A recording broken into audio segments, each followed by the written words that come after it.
Hi everyone, welcome back to the channel. In today's video, I've got a fairly subtle, not so much in your face kind of set. I feel like I've been pulling out a lot of very bright in your face, a lot going on kind of sets. And today's video is kind of a very nice, elegant, subtle looking set. I love this one and it would look so great. Recreated on like a customer, a client, I guess. It would look beautiful, beautiful, beautiful. And this set has been very much inspired by an Instagram account that I've came across. The account is called Blingy Little Claws, and oh my goodness guys, if you're looking for inspiration, go and have a look there. They are absolutely amazing.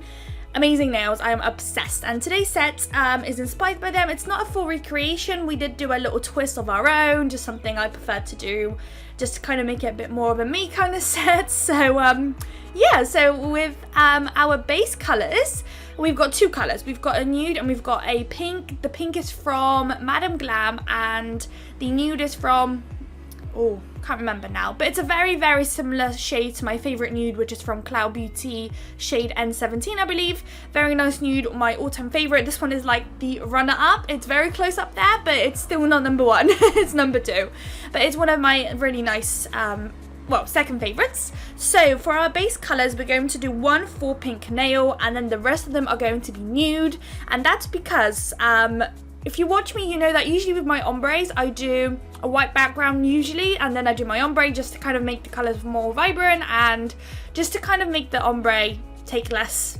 steps, I guess. But today's video, I decided to try something new. I thought, why not give a different kind of ombre technique, and we'll give that one a go. So right now we've got 4 full nude nails and then 1 full pink nail, so they will all go into the lamp for about 30 seconds. That's what they need, and then off camera I did do a second coat, but of course it is not cured because there will always be that one sugar nail, always. So for today's set we've got a nude sugar nails. As you can see, I think I've got about 10 grams in that little pot, so every video that I do, there's just less and less and less sugar, well not sugar, glitter in that pot, just so, yeah.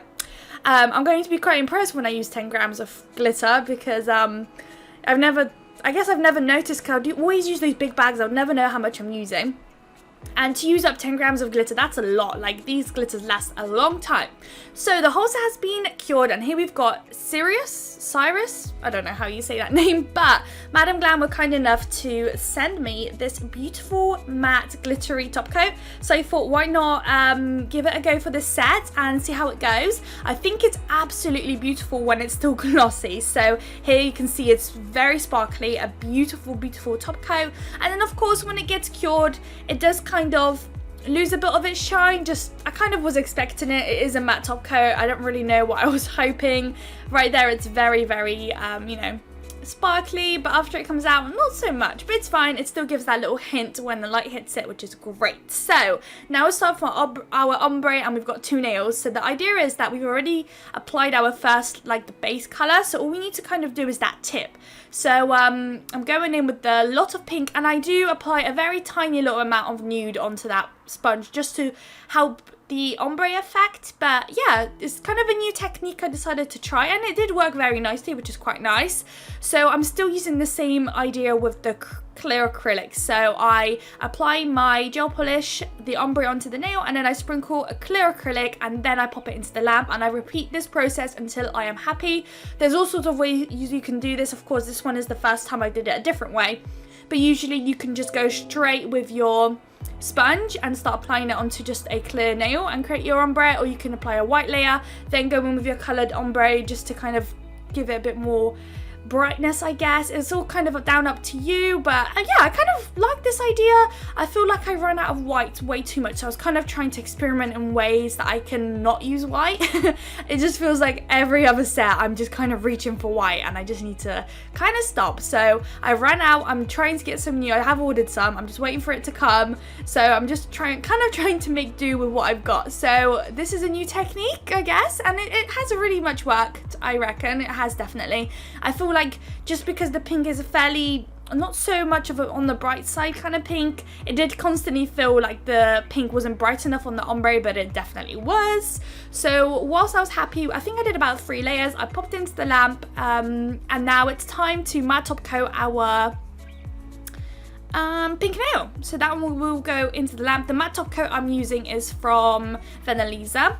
So we've got these two beautiful ombre nails, and now it's time to create our amazing design. I literally love playing about with 3D carving gels. So we're going to create two flowers, one on either nails. So we're going to start off with some crystals, some Macart rhinestone glue gel, all of that kind of stuff. And I've recently been using a brush to apply my rhinestone glue gel, and it's been literally so nice. Like, I highly recommend. I used to use a dotting tool, but now I use a nail art brush, and it's been absolutely amazing. So what I'm going to do here is apply the biggest pink crystal I had in my collection right in the middle, on the left hand side for one nail, on the right hand side for the other nail.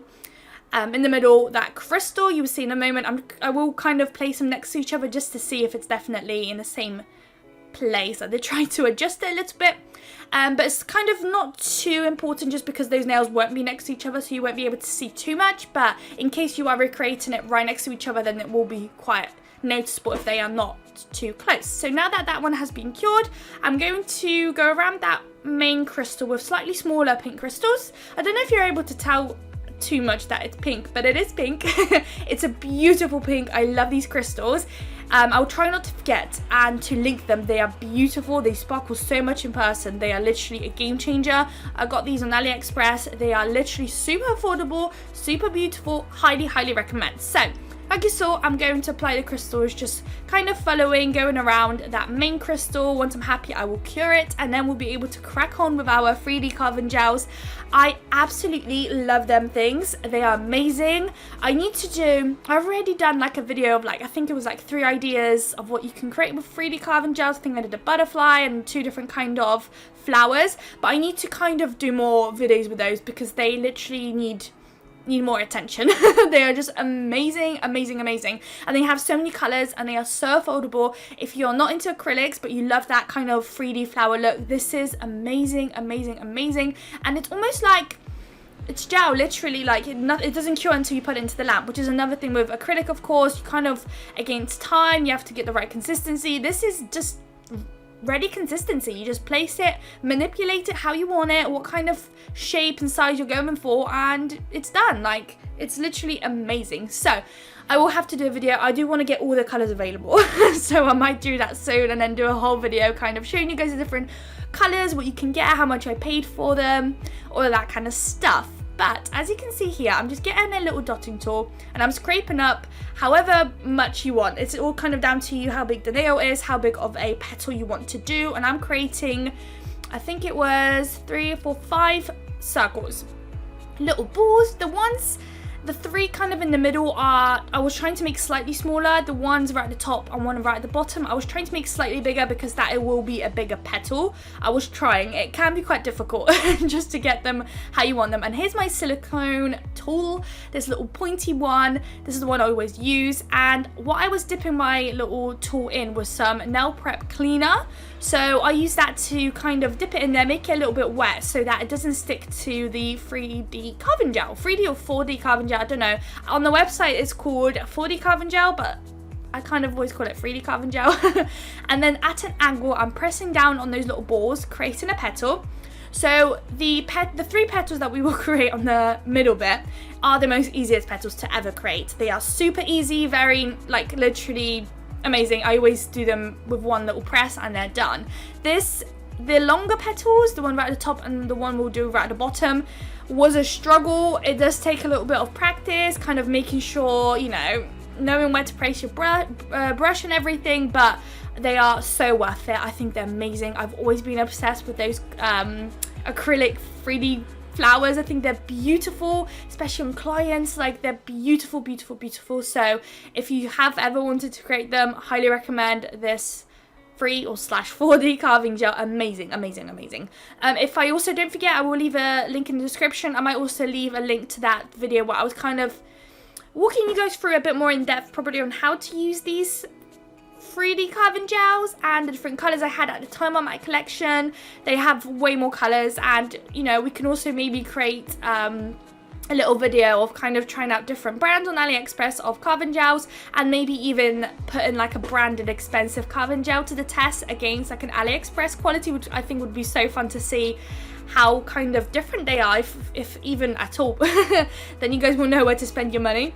So off camera I finished it up, and look how beautiful they are. Oh my goodness, I am obsessed now that I found them again. Well, found them, they were always in my drawer, I always saw them, but now that I've kind of digged them up, I'm probably going to try and do a bit more different coloured flowers and everything, but just nothing beats a beautiful white flower. No matter what colour you're doing, I feel like the white always hits different. I do have different colours, I've tried to do flowers with them before, but it's just kind of, you have to get the right background colour, I reckon, otherwise it just kind of doesn't really kind of suit much. You have to really kind of put it together well.